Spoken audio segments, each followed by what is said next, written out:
This video is for educational purpose.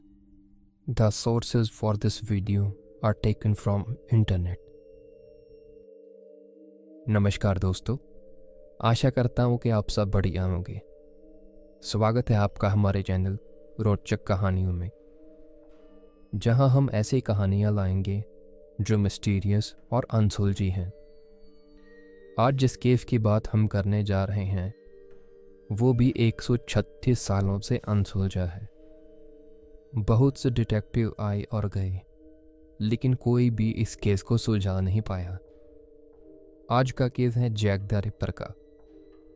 Jack the ripper एक ऐसा नाम है जो सुना तो सभी ने है, पर वो कौन था, कहाँ से आया था, कैसे उसने इतने कत्ल किए और कहाँ वो गायब हो गया, इसके बारे में किसी को कुछ भी नहीं पता है। इसीलिए 100 साल बाद भी ये केस अनसुलझा है। तो चलते हैं 100 साल पहले लंदन के शहर व्हाइट चैपल में, जहाँ ये सब हुआ। बात है 31 अगस्त 1888 की, जब चार्ल्स क्रॉस नामक व्यक्ति सुबह के 3:40 पे इंग्लैंड के व्हाइट चैपल शहर में अपने काम पे जा रहा था। अंधेरा बहुत था और तब स्ट्रीट लाइट तो थी नहीं। तभी उसने देखा कि कुछ दूर ज़मीन पर कुछ पड़ा हुआ है। दूर से उसे कोई बड़ा कपड़ा दिखा, लेकिन जब उसने नज़दीक जाके देखा तो वह एक औरत थी जिसका गला कटा हुआ था। इसके अलावा उसके पेट पर भी चाकुओं के निशान थे। पेट की हालत बहुत बुरी थी। लग रहा था कि जैसे किसी ने उसकी आंतों को हाथ से पकड़ के बाहर निकाला था। एक और आदमी, रॉबर्ट पॉल, थोड़ी देर बाद वहां पहुंचे। वो भी शायद अपने काम पर ही जा रहे थे। क्रॉस, जिसने सबसे पहले बॉडी को देखा, उसने पॉल को बुलाया और दोनों ने मिलकर बॉडी की जांच की। पॉल ने नज़दीक पड़ी लार्कन से बॉडी को देखा। बॉडी को देखने के बाद उसके पैरों के नीचे से ज़मीन फिसल गई। ऐसा मंजर उसने अपनी ज़िंदगी में पहले कभी भी नहीं देखा था। बॉडी की हालत बहुत बुरी थी। उन दोनों को कुछ भी नहीं समझ आ रहा था। फिर उन दोनों ने सोचा कि हमें पुलिस को इन्फॉर्म करना चाहिए। तभी दोनों ने नज़दीकी पुलिस स्टेशन में इस घटना के बारे में बताया और उसके बाद वो दोनों अपने काम पर चले गए। चार्ल्स क्रॉस और रॉबर्ट पॉल के वहाँ से जाने के बाद कांस्टेबल जॉन नील ने शव को देखा।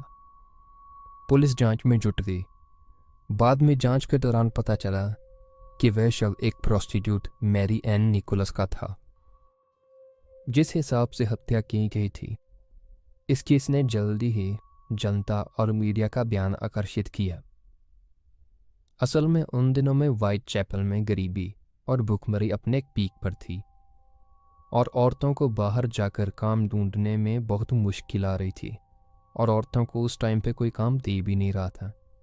इसीलिए उन औरतों को अपनी ज़रूरतें पूरी करने के लिए जिस्म फरोशी का धंधा करना पड़ता था और औरतों की इसी मजबूरी का कोई फ़ायदा उठा रहा था। या तो ये कातिल उन औरतों के पास जाता या उन औरतों को अपने पास बुलाता और मिलने के बाद उनको मौत के घाट उतार देता था। इस कत्ल के बाद पुलिस जांच में जुट जाती है, पर तभी 8 सितंबर 1888 को होता है दूसरा कत्ल, एनी चैपमैन का। उसका शव सुबह करीब 6 बजे मिला। उसका भी गला कटा हुआ था और पेट की हालत लास्ट केस की तरह बहुत ज़्यादा बुरी थी। पर इस बार खूनी ने कुछ ऐसा किया कि जिसके बाद जिसने भी उस बॉडी को देखा उनकी रूह कांप गई।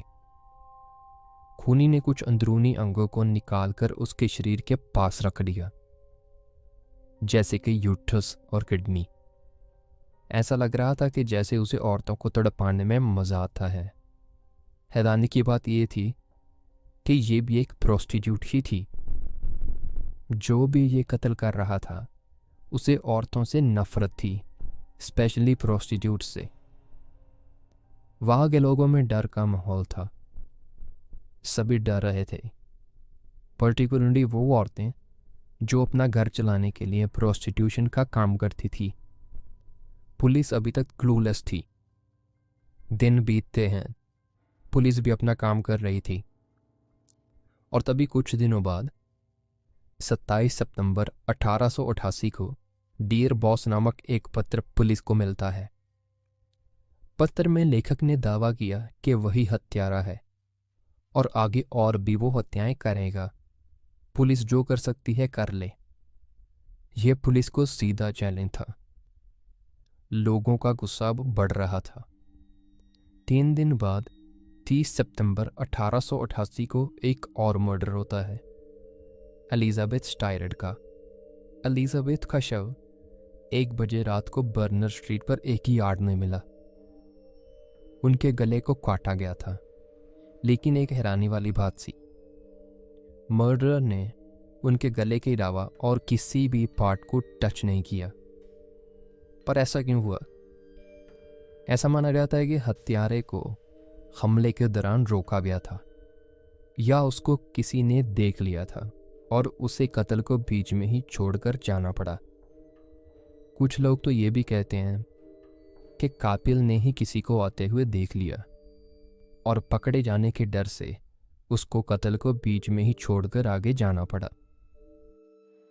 उसी रात एलिजाबेथ स्टायरड के मिलने के 1 घंटे से भी कम समय में कैथरीन एडवर्ड्स का शव रात 1:45 पे मिला। बाद में जांच के दौरान पता चला कि वह भी एक प्रोस्टिट्यूट ही थी। उनके भी गले को काटा गया और उनका चेहरा और पेट बुरी हालत में थे और कुछ अंग निकाल दिए गए थे। वहीं पे एक कांस्टेबल ने नोट किया कि बॉडी में से एक किडनी गायब थी, पर उस समय और किसी ने इस बात पे इतना ध्यान नहीं दिया। एक ही रात में 2 शवों के मिलने से व्हाइट चैपल शहर में दह का माहौल था। 30 सितंबर की रात को डबल इवेंट के नाम से भी जाना जाता है, क्योंकि इस रात एक कत्ल नहीं 2 कत्ल हुए थे, और वो भी 1 घंटे से भी कम समय में। इतनी बुरी तरह से कत्ल होना कोई आम बात नहीं थी।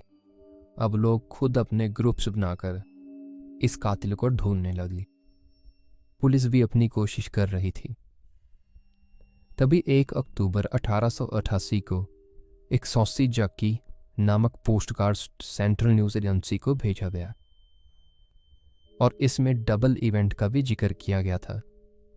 इस पोस्टकार्ड में दोनों हत्याओं की जिम्मेवारी ली और इसके नीचे जैक द रिपर से साइन किया गया। इसकी इसी के बाद ही लोगों को लगा कि इस किलर का नाम जैक द रिपर है, क्योंकि इस पोस्ट कार्ड के नीचे जहाँ पे जो साइन करता है वहाँ पे जैक द रिपर लिखा गया था। ये बात अब लोगों में और मीडिया में आग की तरह फैल गई। पोस्ट कार्ड में डबल इवेंट का जिक्र होने से कई लोगों को यकीन हो गया कि ये पत्र वास्तव में हत्यारे का था, क्योंकि इन घटनाओं के बारे में अभी कोई रिपोर्ट नहीं की गई थी। 15 दिन बाद 16 अक्टूबर 1888 को एक और लेटर फ्रॉम हेल मिलता है। इस पत्र के साथ एक छोटा सा बॉक्स भी भेजा गया था, जिसमें जो था वो आप सोच भी नहीं सकते। आपको याद है कि मैंने कहा था कि पिछले शव में किडनी गायब थी, ये कांस्टेबल ने ध्यान दिया। तो इस बॉक्स में उस कातिल ने उसी किडनी का आधा टुकड़ा पुलिस को भेजा था। पत्र में लिखा था कि ये किडनी का आधा टुकड़ा उसी औरत का है और आधा वो खा चुका है। आप सोच कर देखिए कि एक इंसान दूसरे इंसान की किडनी कैसे खा सकता है। और इसी से उस हत्यारे की मानसिकता का भी आप अंदाज़ा लगा सकते हैं। उसको कोई डर नहीं, कोई भय नहीं है कि पुलिस उसे पकड़ लेगी और सज़ा देगी। कहीं ना कहीं उसे भी लग रहा था कि पुलिस उसको नहीं पकड़ सकती। दिन बीतते हैं, कुछ दिन कत्ल नहीं होते। तभी 9 नवंबर 1888 को आखिरी कत्ल होता है मैरी जैन कैली का। Mary Jane Kelly Jack the Ripper की अंतिम शिकार थी। उनका शव उन्हीं के कमरे में 13 मिलर्स कोर्ट में मिला। उनकी हत्या सबसे ज़्यादा गंभीर बताई जाती है। उनके भी गले को काटा गया था और पेट को पूरी तरह से चीरा गया था। उनके कई अंगों को निकालकर कमरे में इधर उधर रख दिया गया था, जैसे कि उसके लिए ट्रॉफीज हो। कुछ अंगों को हाथ से निकालकर उसने पूरे कमरे में बिछा दिया था। कुछ उसके बेड पे, कुछ टेबल पे, इधर उधर भी फेंक दिए थे। इसके बाद मानो रिपर गायब ही हो गया। इसके बाद कोई और कत्ल नहीं हुआ। ऐसा नहीं है कि पुलिस ने कोई काम नहीं किया या पुलिस को किसी पे शक नहीं था। ज़्यादा नहीं तो कम से कम 200 लोग ऐसे हो गए जिन पे पुलिस को पूरा शक था। उनमें से कई लोगों को पुलिस ने पुलिस स्टेशन में बुलाया और जांच की, और जो पुलिस स्टेशन में नहीं जा सके या जानबूझकर नहीं गए, पुलिस खुद उनके घर जाती है और पूछताछ करती है। ऐसे ही जांच चलती रहती है। तभी पुलिस ने उन 4 शख्स को अपने पुलिस स्टेशन में तहकीकात के लिए बुलाया जिन पे उनको सबसे ज़्यादा शक था। उनमें से सबसे पहले थे जॉन ड्रूइट। ये एक वकील और शिक्षक थे। इनका मानसिक संतुलन ठीक ना होने के कारण इनको भी कातिल माना जा रहा था। हैरानी की बात यह थी कि इसने रिपर के लास्ट मर्डर के बाद सुसाइड कर लिया था। पर उसने ऐसा क्यों किया? अब कुछ लोग मानते हैं कि उसको डर था। जिस हिसाब से लोगों का गुस्सा फूट रहा था, अगर लोग उसे पकड़ लेते तो उसकी बुरी हालत करते। पर वहीं पुलिस का मानना कुछ और था। पुलिस के पॉइंट ऑफ व्यू से देखें तो वो कह रहे थे कि ये जो भी कोई कत्ल कर रहा है ये बहुत चालाक और ऐसा आदमी है जिसको किसी का डर नहीं है। और ये जॉन ड्रूइट ना तो चालाक था और ना ही ऐसा था कि इसको किसी का डर ना हो। ये डर भी रहा था, तो इसीलिए इसने सुसाइड कर लिया। तो ये तो जैक द रिपर हो नहीं सकता। उनका अगला सस्पेक्ट था एरल कॉस्मेंस। ये एक हेयर ड्रेसर था और वहीं वाइट चैपल शहर में रहता था। एक और बात इसमें बहुत कॉमन थी जो पुलिस का शक और गहरा कर रही थी कि ये वाइट चैपल की गलियों से वाकिफ़ था। तहकीकात के दौरान ये भी पता चला कि इसके मन में औरतों के लिए बहुत घृणा और नफरत भरी है।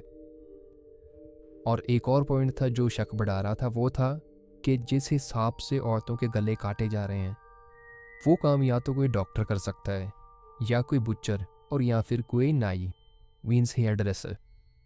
इसीलिए इस पर भी शक गहरा हो गया।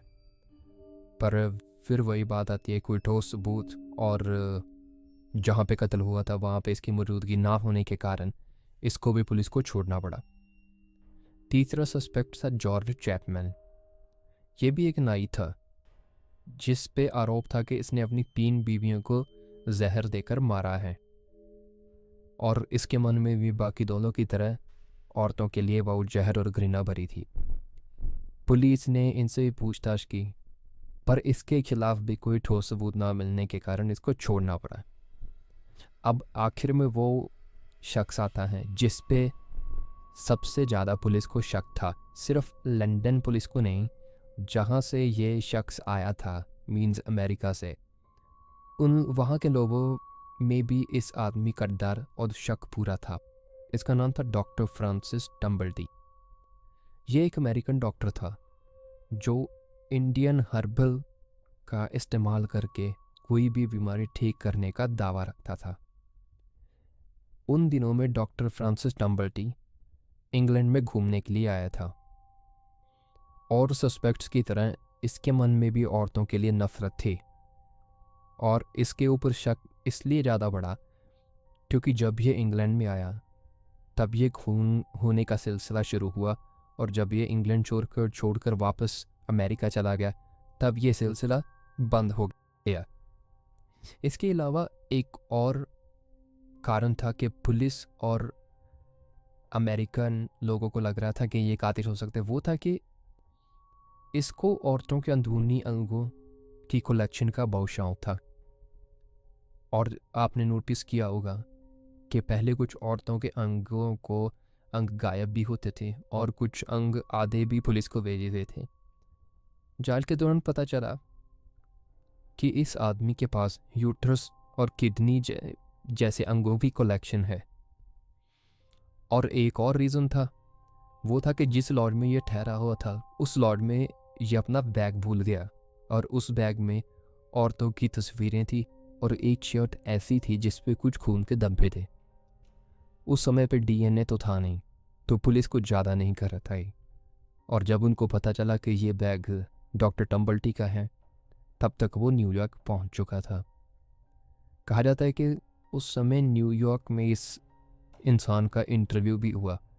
सभी को लगता था कि यही जैक द रिपर है। लोगों ने तो इसको जैक द रिपर घोषित भी कर दिया था। तभी 9 नवंबर 1888 को ये कत्ल होने बंद हो गए, जैसे कि जैक द रिपर कहीं गायब हो गया।